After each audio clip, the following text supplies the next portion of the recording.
Welcome to Auntie Rose Narrates, where the life stories unfold, full of emotions, memories, and lessons we all can feel. What happens when the person you've loved your whole life walks away, leaving you alone? Let me tell you the story. I still remember that day like it was yesterday, the day my own son left me behind. I had spent years preparing for his happiness, dreaming about the day he would get married. I imagined joy, laughter, hugs, and maybe a tear or two from me. But what I did not expect was to feel invisible doubt. It was a quiet morning. The house smelled like fresh bread and coffee. I had been up early, as always, cleaning and arranging little details that I hoped would make everyone feel welcome. My son, David, had been excited all week. He kept checking the clock, calling friends, and making sure everything was perfect.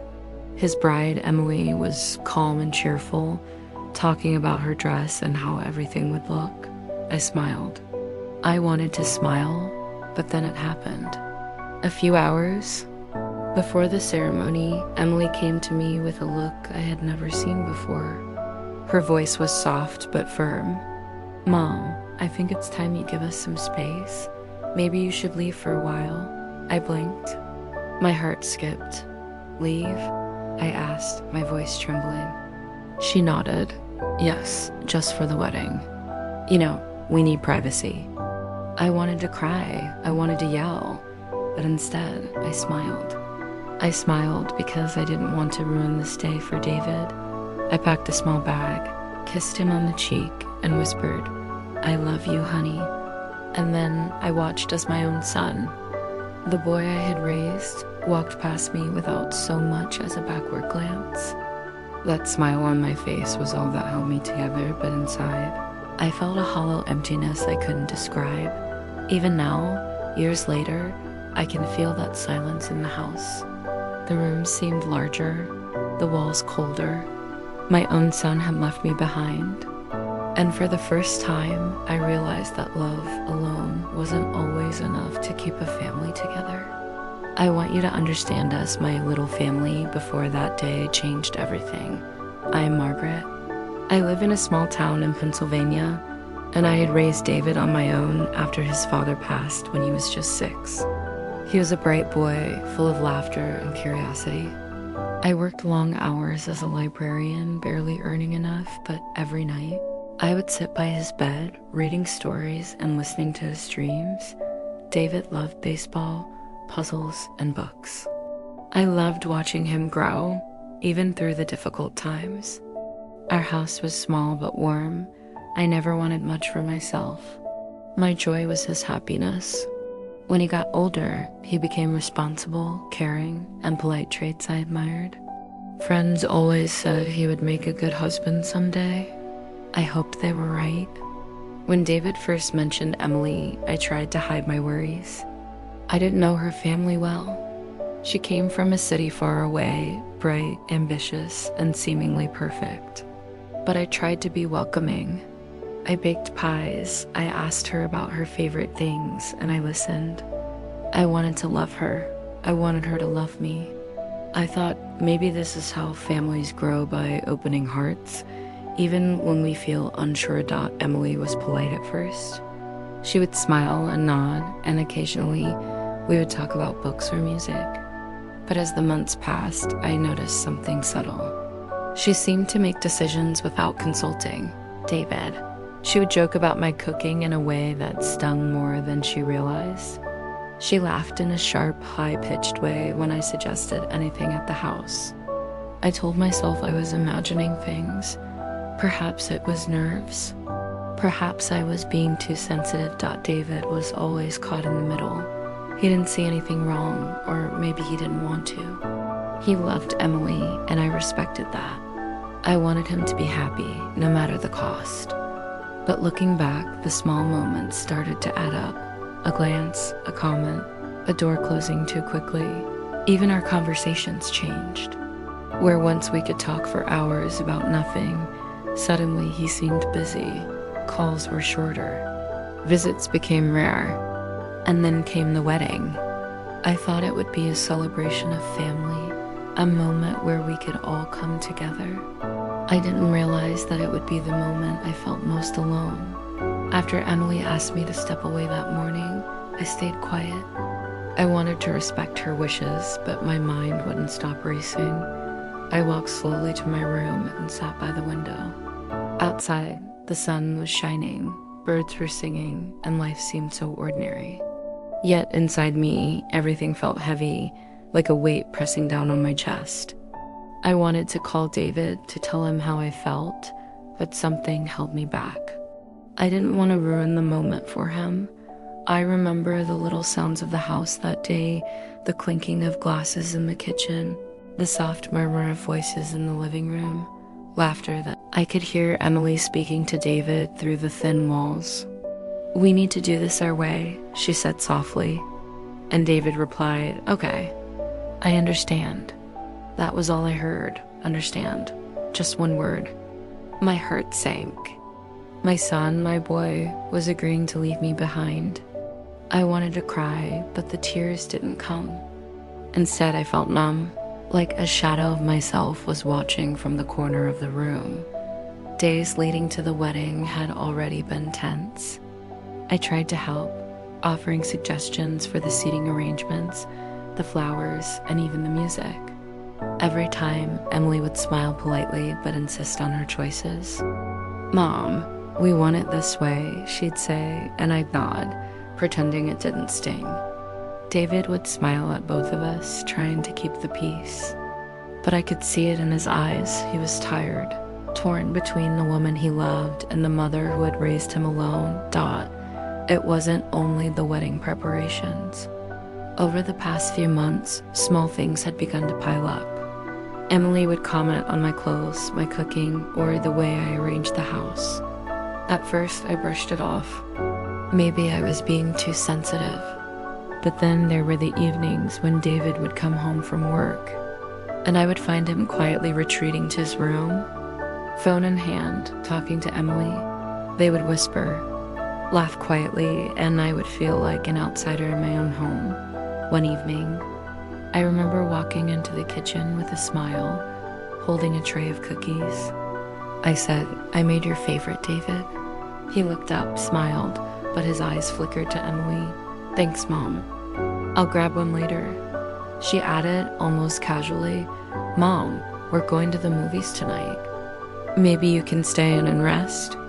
It was subtle, but the meaning was clear. I forced a smile. "Sure, I'll just read a book then."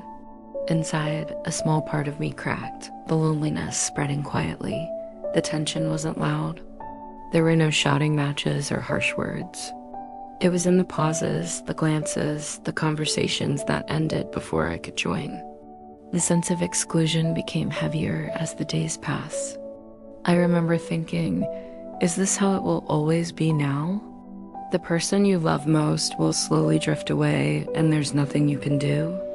Even when friends came over to celebrate the upcoming wedding, I felt like I was floating on the edge of the room, observing, but not part of the joy. Their eyes were drawn to David and Emily, to their laughter, their plans, their shared excitement, and I smiled, but it felt hollow. I wanted to say something, to express my hurt, but I didn't know how. I didn't want to spoil their happiness. Then came the rehearsal dinner. It should have been a night of laughter, sharing memories, and enjoying family. But Emily had asked me to sit at a separate table. "Mom, it's just easier this way," she explained. David looked uncomfortable but said nothing. I sat there quietly, watching my son from across the room, laughing and joking with Emily's family. I remember thinking, I raised him, and now I'm a stranger in his life. I tried to tell myself it was just nerves, just the excitement of a wedding. But that night, when I returned home alone, I sat in the living room and thought about all the small moments, how they piled up, how each one chipped away at the closeness I once had with David. I remembered his childhood laughter, his tiny hands in mine, the bedtime stories, the whispered secrets, and now the house felt so empty, even when it was full of people. The days before the wedding were like that. Every interaction carried a subtle reminder that I was no longer at the center of my son's world. Even his calls, once daily and filled with warmth, became brief. "Mom, I'll call later," he would say, and I knew that later often never came. I felt like I was fading, quietly and without notice. I began to notice things about Emily that I hadn't before. How she would gently but firmly guide David away from me. How she would subtly correct or dismiss my opinions. How she then came the day before the wedding, the final straw. I was cleaning the kitchen late at night when David appeared. He was exhausted, yet there was something in his eyes I couldn't quite read. He said softly, "Mom, I need to talk to you." My heart leapt. Finally, he would say something, acknowledge what was happening. I looked at him, expecting the warmth, the love. But he just sighed. "Mom, Emily wants this to be her day. She wants space. She wants me to focus. I can't argue with her." My throat tightened. "David, I'm your mother. I've been here for you your whole life." He looked down, unable to meet my eyes. "I know, I want everyone to be happy. Please understand." I nodded, though my heart ached. I tried to smile, even laugh softly, as if it was a joke. But inside, I felt invisible. I felt like I was losing him slowly in ways I couldn't stop. That night, I lay awake, listening to their laughter from the other side of the door. The soft rustle of the curtains, the excitement that didn't include me. I realized for the first time that my son's love was being redirected, not shared. And there was nothing I could do to reclaim it. The rising conflict reached its peak that morning, when Emily asked me to leave the house. Not angrily, not harshly, just softly and friendly. I packed a small bag, kissed my son, and walked out. The sound of the door closing behind me echoed like a verdict. David didn't stop me. He didn't call me back. And as I sat in my car, watching the house from a distance, I felt the full weight of solitude. My son had chosen another path, and I was left behind. The wedding day arrived with a crisp, bright morning. The sun rose gently over the quiet streets of our town, birds singing as if nothing could ever go wrong. I watched from my small apartment across town, the light brushing my hands as I held my bag tightly. I had planned to go, of course, but Emily's instructions were clear. "Mom, please. It's better if you watch from afar. We'll see you later." There would be no later. I knew that deep down. I dressed carefully, as if preparing for an event that was only for me. I wanted to look nice, maybe even happy. But when I looked in the mirror, I saw a reflection I barely recognized, a woman trying to hold herself together while her heart quietly cracked. I whispered to myself, "It's okay. Just let him be happy." And then I stepped outside, trying not to let the tears come. From my small vantage point, I could see people arriving at the venue. Guests laughed, hugged, and greeted each other warmly. I recognized a few faces, neighbors, family friends, people who had seen David grow. And yet, I was not one of them. I was outside the circle, invisible in plain sight. As I watched, I saw Emily approach my son. She looked radiant in her dress, glowing and confident. David's face lit up at the sight of her. He looked at her with that same love I had always seen in his eyes as a child, but this love was no longer mine. It was theirs. Theirs alone. I could hear snippets of conversation as they greeted guests. Emily leaned in and whispered something that made David smile. A laugh escaped him, soft and carefree, the kind of laughter that had once been reserved for me. My chest tightened. I remembered holding his small hand in mine when he learned to ride a bike. I remembered reading him stories late into the night. I remembered every birthday, every scraped knee, every whispered fear, and now I was gone. During the ceremony, I stayed at the edge of the garden, behind a hedge, hidden but watching. The officiant spoke words about love, unity, and family. David held Emily's hands, looked into her eyes, and repeated vows that once, in my mind, I had imagined sharing with him, but in a different context.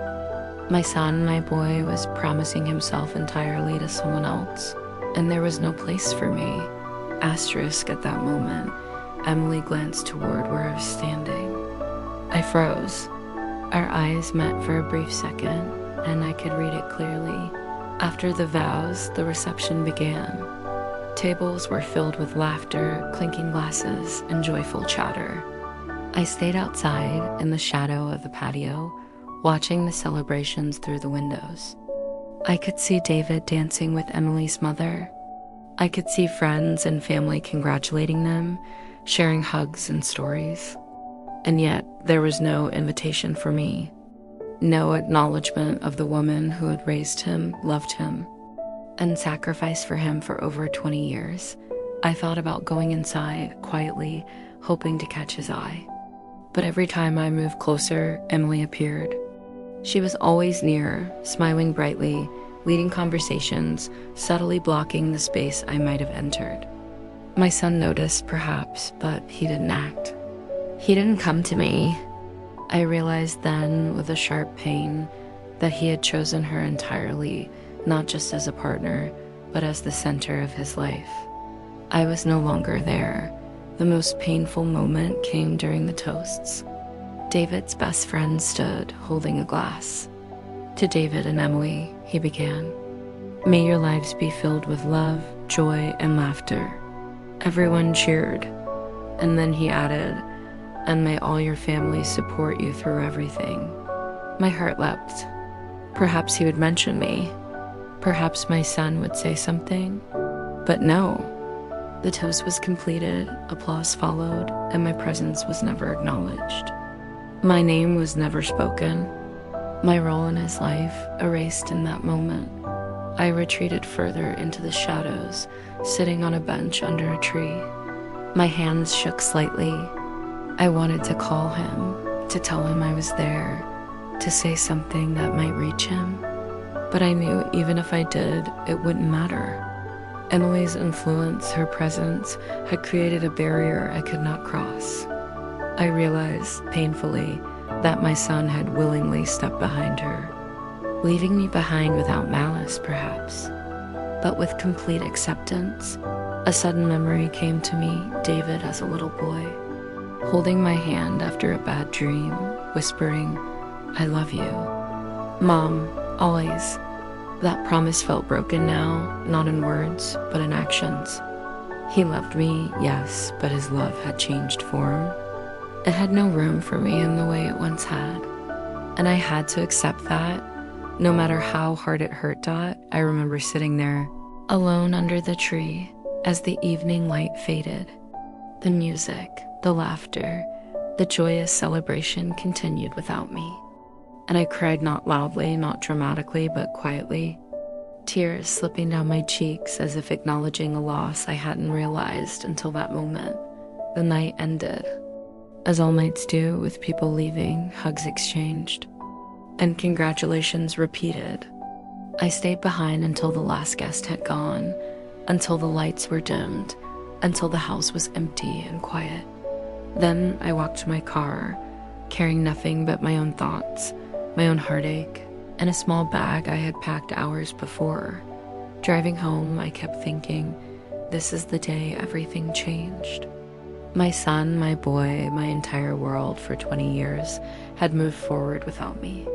And it wasn't anger I felt. Not exactly.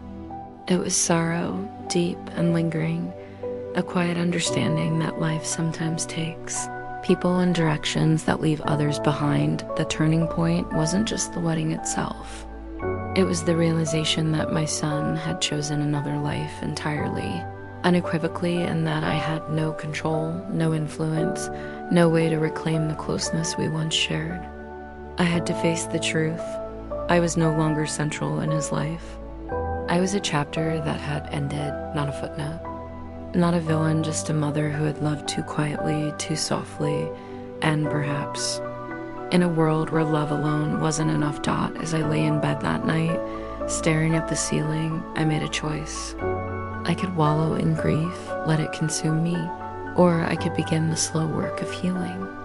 I didn't know how yet, but I knew I had to. For me, for the quiet hope that someday David might remember, might return, or might at least understand that his mother's love had never wavered. Even when he had turned away, the weeks after the wedding were quieter than I had ever imagined. The house that once hummed with preparations, excitement, and anticipation now felt still, almost hollow. I went through my days methodically cleaning, reading. I realized then that the real challenge wasn't the wedding itself. It was accepting that my son's life had moved forward without me, that he had built a new world in which I was not a central part. I thought back to all the evenings I had spent teaching him, comforting him, celebrating him. And now, those memories felt bittersweet. Precious, yes, but also painful, because they reminded me of what had changed. One evening, I sat by the window with a cup of tea, looking out at the empty street. The winter air was crisp and the trees were bare, stripped of their leaves, much like my own heart felt at times. I thought about Emily. I didn't hate her. I didn't even think she had been cruel. She had her own hopes, her own dreams, her own way of making my son happy. And perhaps that's what made it harder. She wasn't an enemy. She was simply a presence that shifted the balance of my family. I began to reflect on myself too. Had I been too protective, too soft? Had I relied on love alone, expecting it to be enough to keep a family together? These thoughts didn't lead to blame, only understanding. Life changes, people change, and sometimes even the closest bonds must adapt or break. Friends reached out. They brought meals, called to check in, and invited me out for walks. Slowly, I started to reconnect with the world outside my home. I remembered small joys, the way the snow sparkled on the rooftops, the smell of bread baking in the oven, the comfort of a good book. These things didn't erase the ache, but they offered a quiet balm, a reminder that life still moved forward. Occasionally, David would call. Not often, not in the way he once had, but enough to remind me that he still loved me.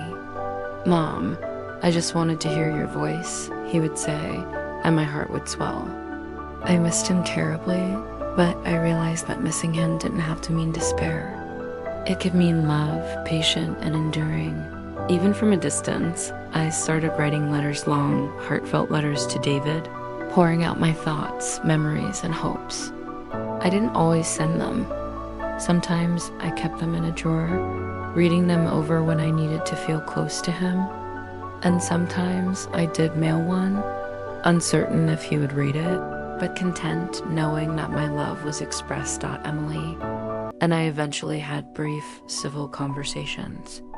She asked about my health, my work, small things about life. I listened, responding calmly, not seeking approval, not expecting gratitude. We found a quiet respect, a recognition that we were both part of David's life, each in our own way. It wasn't warmth, not yet, but it was a start. And that was enough. One afternoon, as I was tending to the small garden behind my apartment, I thought about the years I had spent raising David. I thought about his first steps, his first words, the bedtime stories, the scraped knees, the quiet victories, the laughter. And a thought came to me, gentle but strong. I had done my best. That was all I could ever do. I remembered something my own mother had once told me. Life doesn't always turn out the way you expect, Margaret, but love that stays. Love is yours to give and yours to keep. And in that quiet moment, I realized she was right. My love for David was unchanged. My heart had room for him, even if he lived in another world now, even if he didn't always make space for me. Slowly, I began to reweave the threads of my own life. I joined a local book club, started volunteering at the library again, and reconnected with old friends I have lost touch with over the years. I learned that healing wasn't about forgetting the past, It was about finding joy in the present, even if it came in small, quiet ways. There were nights, of course, when the loneliness returned. I would sit in my living room, listening to the rain against the windows, thinking about David, imagining the life he was building with Emily. Tears would come, soft and silent. But over time, even those tears became part of the rhythm of life, a reminder that love, even when it changes form, remains. I also began to notice changes in myself. I became calmer, more patient. I learned to let go of control. The turning point had been painful, yes, but it also marked the beginning of a new chapter, one in which I could exist fully, independently, without losing the love I held for my son, one in which I could remember the past fondly without being trapped by it, and one in which I could hope, in a quiet, gentle way, that David might one day understand the depth of a mother's love, even if he lived far away. Life slowly returned to a rhythm. I would call David occasionally. He would call me. Emily and I would exchange brief, polite messages. The family I had built with my own hands had shifted, yes, but it had not disappeared entirely. I realized that love adapts. It reshapes itself. And though it can leave you hollow at times, it can also fill you with a different kind of peace, one that is quiet, steady, and enduring. I often think back to that day, the day my son left me behind after his wedding. It hurt more than I can ever describe, but I also see it now as a lesson, a reminder that life is unpredictable, that people change, and that the heart has a remarkable capacity to endure, to forgive, and to love from a distance. Years have passed since that day, since the wedding, since the moment my son walked past me without looking back. Time has a quiet way of softening the sharp edges of grief. The house no longer feels so empty. I filled it with small joys, books, music, the laughter of friends, and the comfort of my own company. David and I still have our distance. It's a quiet one, not filled with anger or blame, but with the reality that life has moved forward. Sometimes I see him at family gatherings, smiling, laughing, busy in his own world. I watch him and feel pride, even when my heart aches for the closeness we once had. I remember the boy who ran to me with scraped knees, the young man who asked for advice about school, the son who needed me so completely. And I smile because that love is still ours. It has simply changed form. Emily and I have learned to coexist, quietly, without friction. We exchange pleasantries, share small updates, and acknowledge that we both care for the same person. I don't need to be his only presence in his life. I don't need to control how he experiences happiness. I only need to know that my love for him is steady, uncheckable, and unconditional. Sometimes, in the stillness of the evening, I think about what it means to be a mother. It's not always about holding hands or being physically close. Sometimes it's about letting go, trusting that the love you've poured into a child will guide them even when you are not there. And sometimes letting go is the greatest gift you can give, not to them, but to yourself. I've also learned to treasure my own life. I take walks in the park, visit the library, write letters I may or may not send. I sit quietly with my memories and allow them to comfort me rather than haunt me. The sorrow is still there, yes, but it no longer defines me. It has become part of the rhythm of my days, a gentle reminder of the love that endures, even across distance and time. And so, when I think back to the day my son left me behind, I no longer feel only pain. I feel gratitude. Gratitude for the years we shared, for the lessons we taught each other, and for the resilience of the heart. Life is not always fair. People change. Circumstances shift. But the capacity to love, to hope, and to heal remains. That is a truth I carry with me every day.